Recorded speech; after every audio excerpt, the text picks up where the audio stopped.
Chicken দেখছেন এই যে হালাল লেখা। তো আপনার বাসার কাছে যদি মানে কোনো হালাল ফুড না থাকে।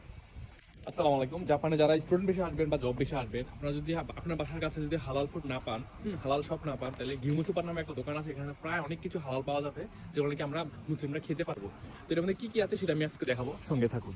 এই যে গিমু সুপা, ভিতরে যাচ্ছি, সঙ্গে থাকুন।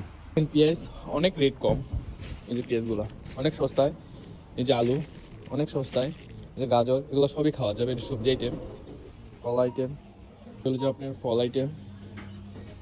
দাম কত? একটা নুডলস দেখতেছেন, এই নুডলসটা আপনারা খেতে পারবেন। আর দাম হলো যে 192 ইয়েন। এই যে নুডলসটা অনেকটা ভালো। আমরা যখন এই এলাকায় ছিলাম তখন আমি এটা খাইতাম। এই যে এটাও খাইতাম, স্টুডেন্ট অবস্থায় খাইতাম আর কি। যেদিকে প্যাকেট করা করলা আছে রেডিমেড, এগুলো তো সবজি তো হালালই আমরা জানি। ব্রকলি আছে প্যাকেট করা, এগুলো গেমু সুপার থেকে। এই যে ঢেঁড়স, এই যে দেখেন আস্তা ঢেঁড়স, এই যে ভুট্টা, পেঁয়াজ পাতা, এগুলো শাক সবজি। হ্যাঁ, এই যে লাউ শাক বলে না, ইয়া শাক, পুঁই শাকের মতন এগুলো। তারা আছে সঙ্গে। তারা যারা আসবেন তারা তেল এটা নিতে পারেন, এই তেলটা খেতে পারবেন। হ্যাঁ, এটা সরষে ফুলের তেল। সস আইটেম, মায়োনেজ, অনেক কিছু আছে। তারপরে আপনি আসলে এই যে দেখেন, এই যে একটা তরি মানে চিকেন দেখছেন, এই যে হালাল লেখা।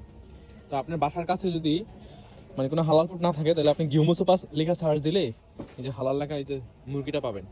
দেখছেন, এটা যে গিউমো সোপা, এটা কি শর্টকাট। এদিকে যত চকলেট আইটেমগুলো আছে সবগুলো আপনি খেতে পারবেন। এগুলো সবগুলোই মোটামুটি হালালই আছে, চকলেট আইটেমগুলো।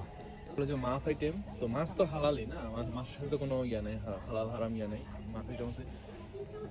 তো মোট কথা হলো যে আপনি গিউমো সোপাতে আসলে, আপনার বাসায় যদি হালাল ফুড না থাকে, গিউমো সোপাতে আসলে আপনি মানে বাইশে থাকার মতো কিছু খাবার পেয়ে যাবেন। যদি হালাল ফুড কাছে না থাকে। ওকে, বাই বাই। অন্য কোনো ভিডিওতে আবার দেখা হবে।